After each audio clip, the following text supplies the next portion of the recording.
Moving from that to some really sad news, Linda, that you've got to share. Just over a week ago, we lost our little dog, Ernie. He was a French Bulldog, and we'd had him 4 years, and not long after we got him, we found out he was deaf. And he was the loveliest little dog, honestly. My grandchildren are absolutely distraught, and so is my daughter Bobby, whose dog it was, really. He was part of the family. Even though he couldn't hear, when you came in the house, I don't know if it was the vibration or he could smell us or whatever, but he'd come running down the stairs to see us. He was a little character. He was a little character, I know. And everyone knew him because we've got a window in our lounge and it's got a blind on it, and the blind was always up because he sits at the window when we're out and waits for us to come back. And now, since he passed away, we've got the blind closed and that. But we were with him when he passed away. He was in a vet over in Hendon, and we got there probably about 6 o'clock, and we stayed with him till 10 o'clock.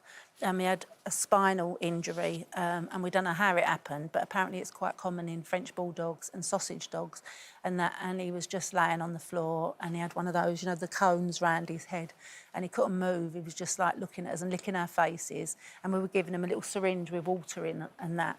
And then we had to make the decision when it was time to give him the injection. So it was like one of the hardest things that you have to do. And Bobby kept saying, should we do it now? Should we do it now? We knew we had to do it because there was no way he could come home. We would never be able to walk again and that.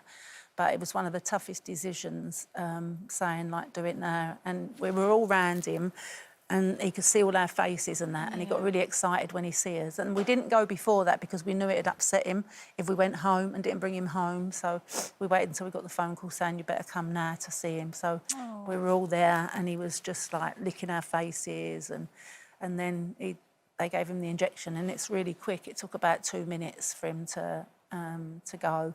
And we're just waiting for his ashes now to be brought home. And then we'll put them next to George's ashes because we've got George's ashes there. Our house is completely different, honestly. It does. The energy changes, and you just get... They're a part of your life, so I really feel for you. Yeah, no. Yeah. And you wanted to talk about this today, I did, didn't you? because also I think it's really important for people to get pet insurance.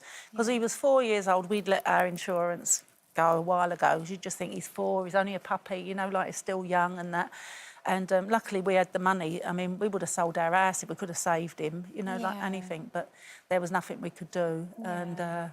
And he did die peacefully, you know, like with us all around. And you were blessed to have him, and he was blessed to have you as well. Yeah, so we're going home now because he's normally at the window waiting for us when you get in. He's the only one that loved lockdown. Because he had us there like 24 hours a day. Do you know, I think anyone watching at home who's got a pet will absolutely understand what you're talking to. And we're sending you lots and lots of love. Thank you.